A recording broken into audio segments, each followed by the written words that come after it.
Jamie, I have a choice of having a water tank or a tankless. There is no water tank to get my warm water. Can you explain what's the difference between those and why one or what are the pros and cons? So a tank style water heater is going to have a set amount of water it holds, and it keeps it hot. Yep. So then when you need hot water, you turn it on, the hot water pushes out of the tank, cold water fills in from the top, hot water leaves from the bottom, and then it comes to the faucet, and you have hot water. But most people are used to that. Yeah, that's the very common, most traditional style. And again, if it's a 40-gallon tank, that's how much hot water you have.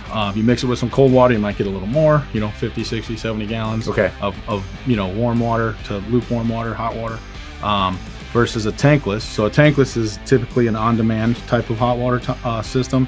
And what it does is it heats the water as you call for it. So you turn the hot water on, cold water passes through the tankless, and it goes through a lot of different channels, and it's either electric or it's gas, and then it heats the water instantly as you're calling for it. So now you have hot water on demand, and it doesn't turn off unless you turn the water. How does it do that so quickly? How does it heat it so quickly? Either a lot of electricity or a lot of flames from the gas. Yeah. So one or the other, but a large heat source turning it, and it also has like a 1/4 inch water line inside that just kind of loops back and forth several times. Yep. And it creates inside of the heating element, it creates the water from cold to hot quickly.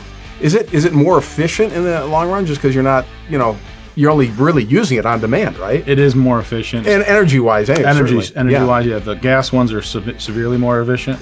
Most of them are in the 95% efficient, so you're only wasting 5%. And just for folks so what's typically the cost difference? I mean, twice the cost, 3 times the cost of a tank? If you're installing one, say you need a new water heater and you're looking at a tank style versus a tankless style, you're probably looking at least 2 to 3 times. Okay, but again, you're gonna make up some stuff over the long run. Yeah, and you got to look at it from the point of you're gonna have unlimited hot water versus a set amount of hot water. Amount of hot water. So there is some balancing act to figure out if one's right versus the other. But tankless could have a very large benefit if you have 6 kids. Yeah, and you guys are taking all your showers in the morning, and you need that hot water, because 40 or 50 gallons is going to run out pretty quick. And one more question: if I do have I've always had a tank, and I want to go tankless, is there anything special in terms of installing it that has to be changed in terms of the lines or anything? So most people that have a tank are going to have a metal vent, so it's atmospheric vented. Yeah, right. Well, now the tankless being so high efficient, don't need that. You don't need the metal vent, but now you need a PVC vent. Okay. So now that has to be ran to the outside of your house, so it does have a little added labor in there as well. Got to change some of that stuff up. All the water lines and gas lines will now go to the bottom. Okay. So a little bit of retrofitting. A little bit of plumbing within your closet. Everything is still there. Yeah. The only thing we have to add is the PVC vent. Okay.